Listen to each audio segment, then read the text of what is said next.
এই রাষ্ট্রের মালিক জনগণ, তারাই করবে নির্বাচন। রাষ্ট্রের মালিক জনগণ, তারাই করবে নির্বাচন। প্রার্থীদের স্বচ্ছতা, যোগ্যতা ও নীতিগত অবস্থানের ভিত্তিতেই নম্বর দিন, তুলনা করুন, সঠিক সিদ্ধান্ত নিন। সেই সিদ্ধান্তের আলোকে ব্রিট রবিন 10Q আজকের আয়োজন। আপনাদের সাথে আছে আমি প্রিয়দর্শিনী সুমি। বিজয় আর ত্যাগের রক্তিম পথ ধরে বাংলাদেশ এক নতুন অধ্যায়ের সূচনা হচ্ছে।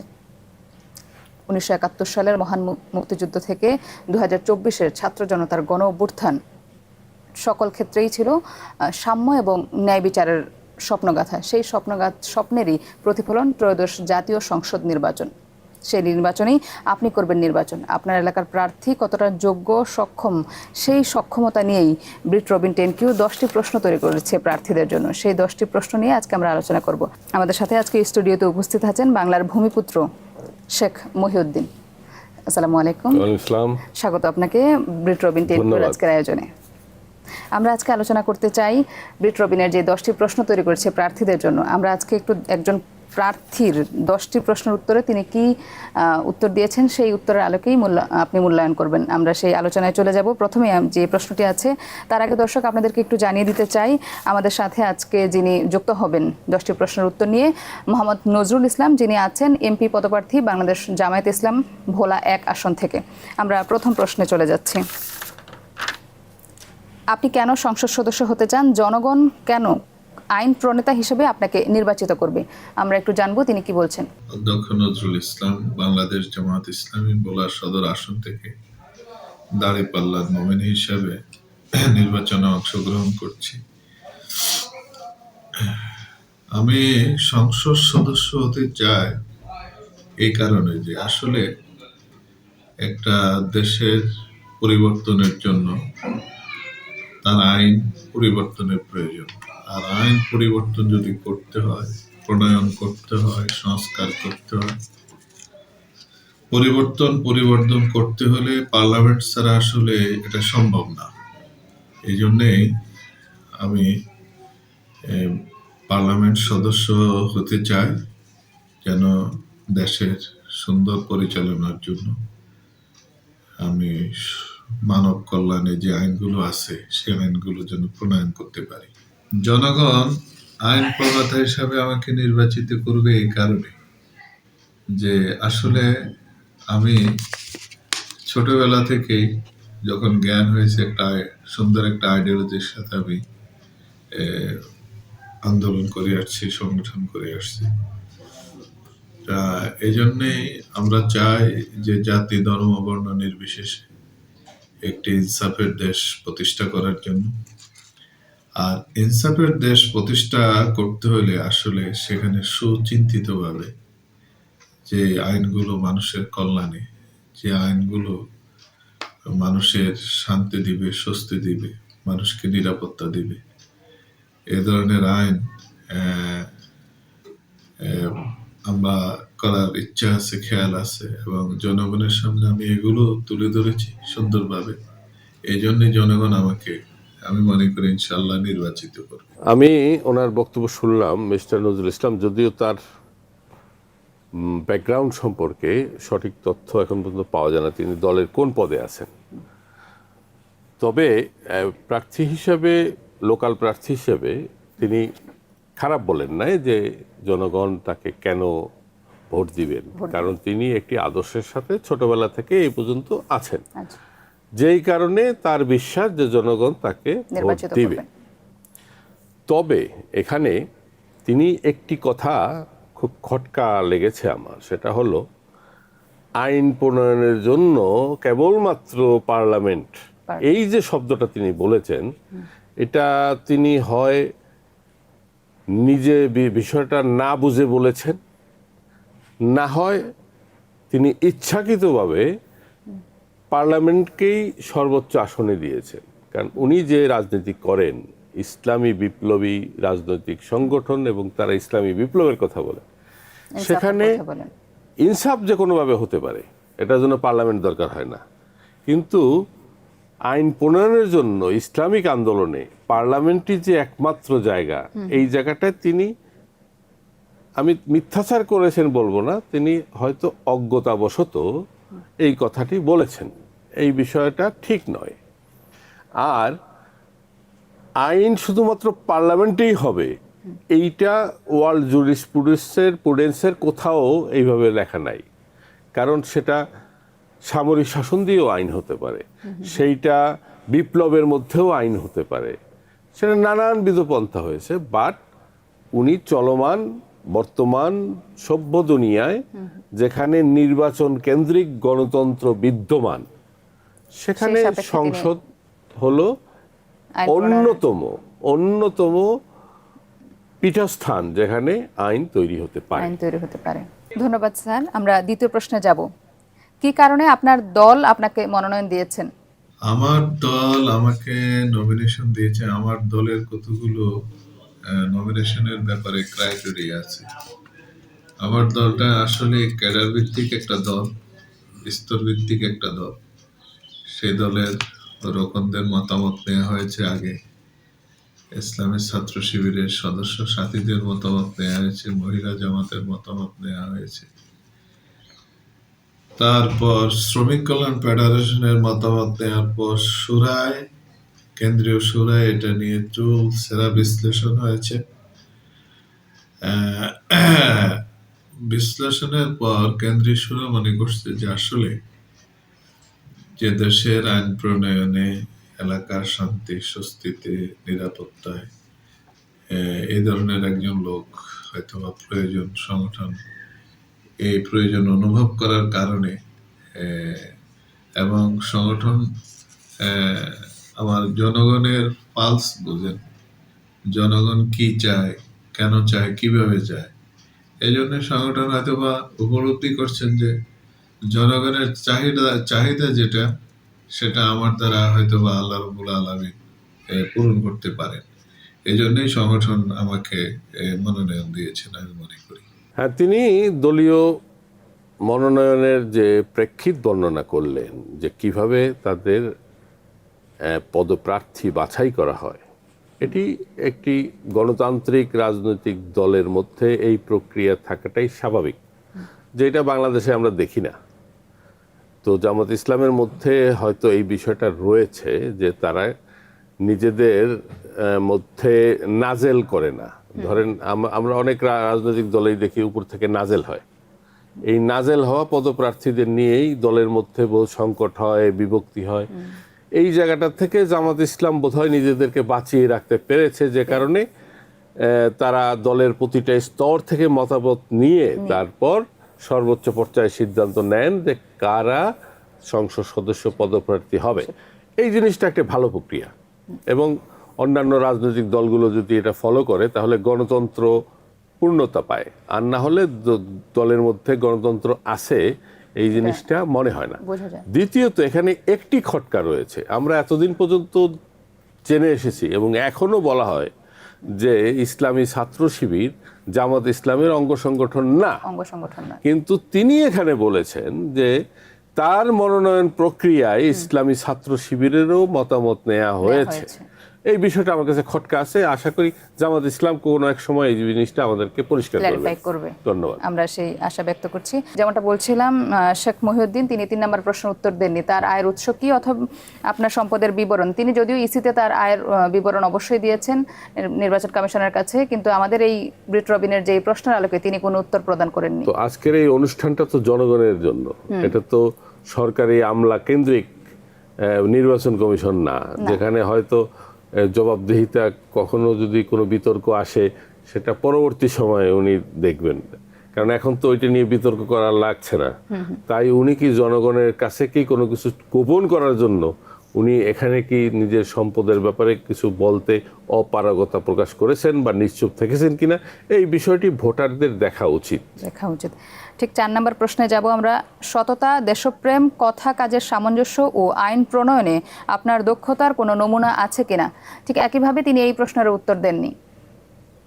তাহলে উনি নিজের দক্ষতা নিয়ে কি সন্দিহান?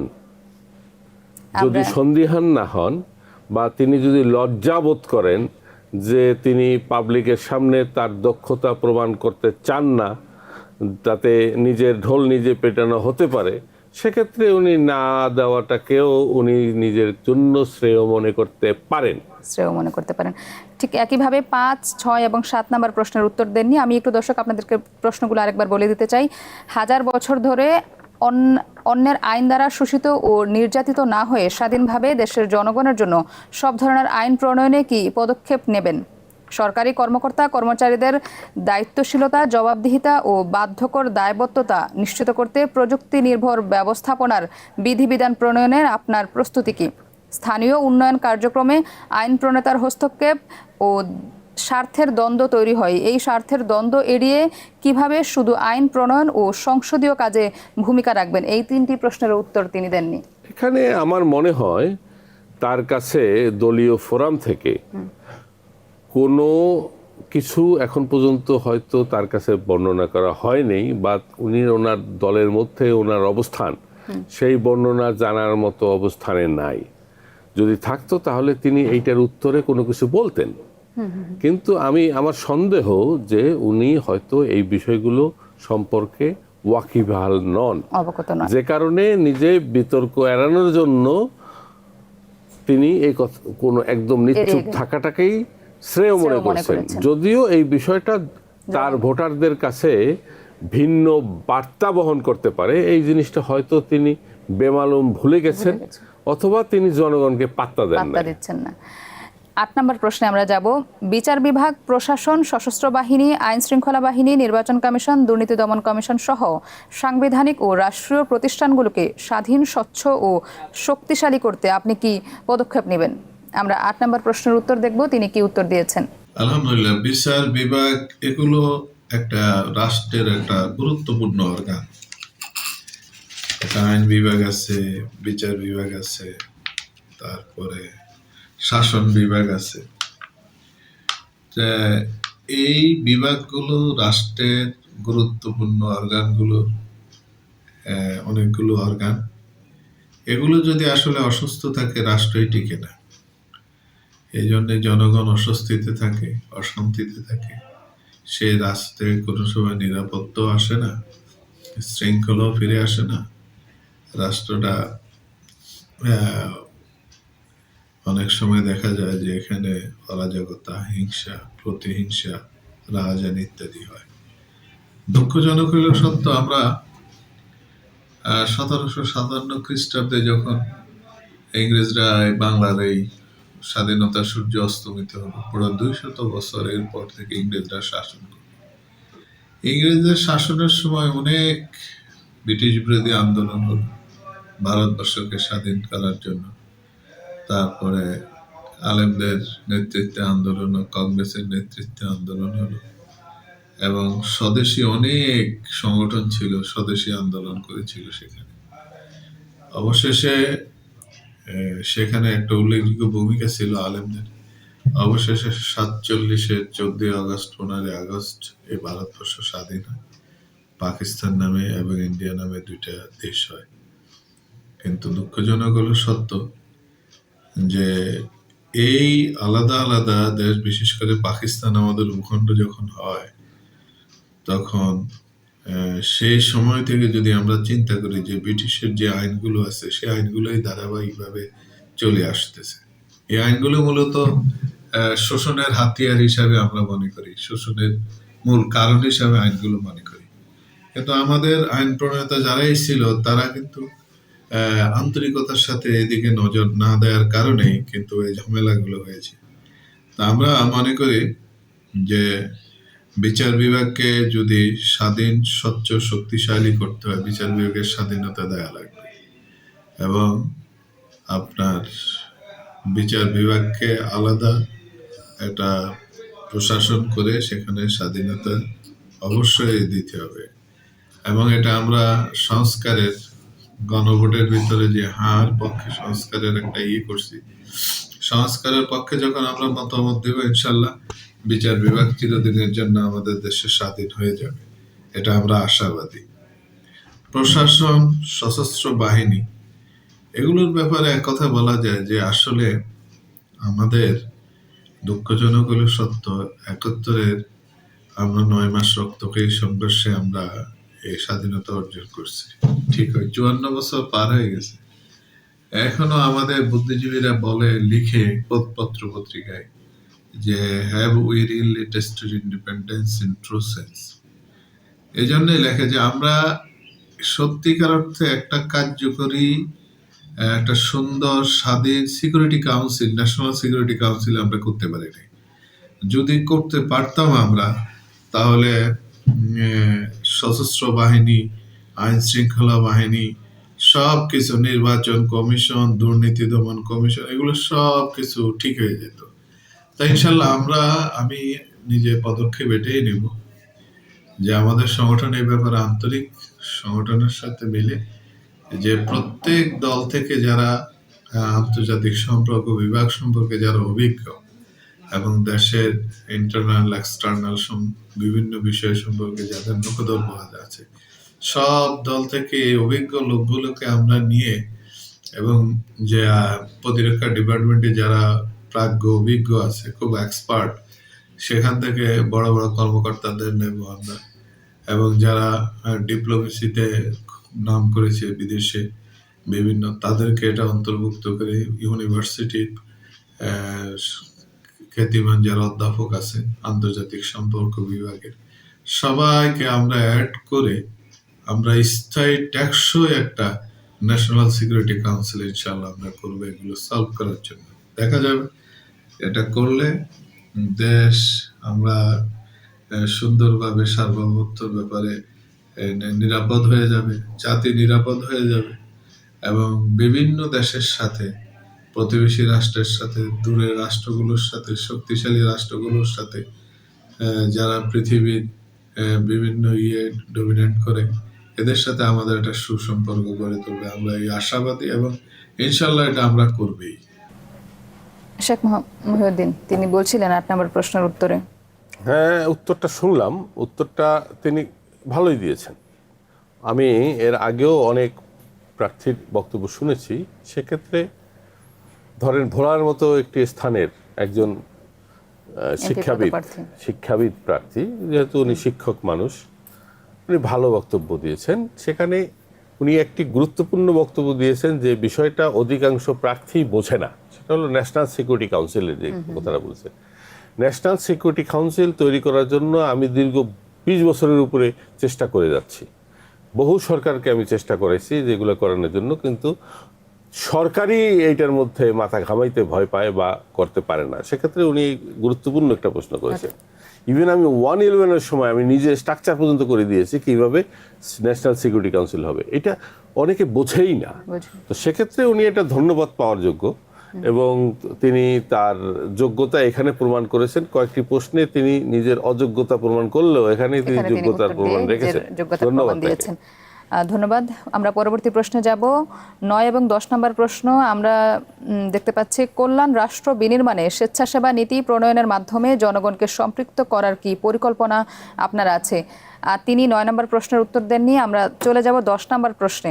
ভূমি বিন্যাস, ভূমি বন্টন বিন্যাস ও ব্যবহার নীতি, স্বাস্থ্যনীতি, শিক্ষানীতি, পররাষ্ট্রনীতি, বাণিজ্য নীতি, শিল্পনীতি, স্থানীয় সরকার নীতি, নিরাপদ খাদ্যনীতি, জনবান্ধব বিচারিক নীতি, খনিজ নীতি, প্রশাসনিক বিকেন্দ্রীকরণ নীতি, গবেষণা ও উন্নয়ন নীতি ইত্যাদি প্রণয়ন ও বাস্তবায়নের লক্ষ্যে কি পদক্ষেপ গ্রহণ করবেন? ঠিক একইভাবে 10 নম্বর প্রশ্নের উত্তর দেননি।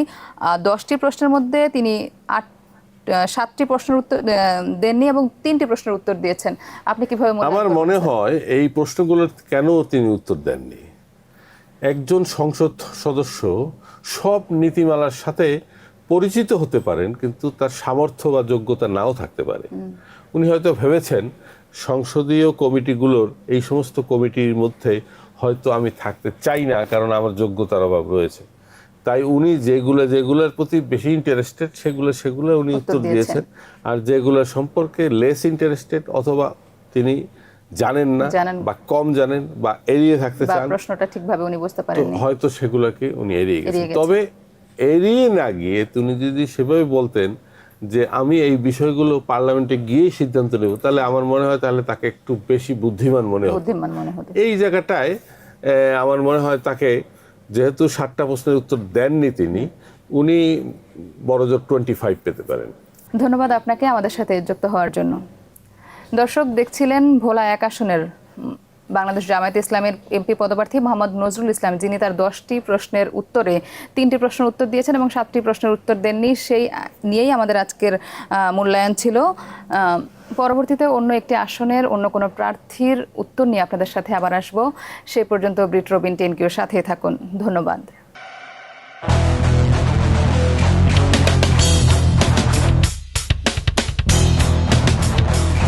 এই রাষ্ট্রের মালিক জনগণ।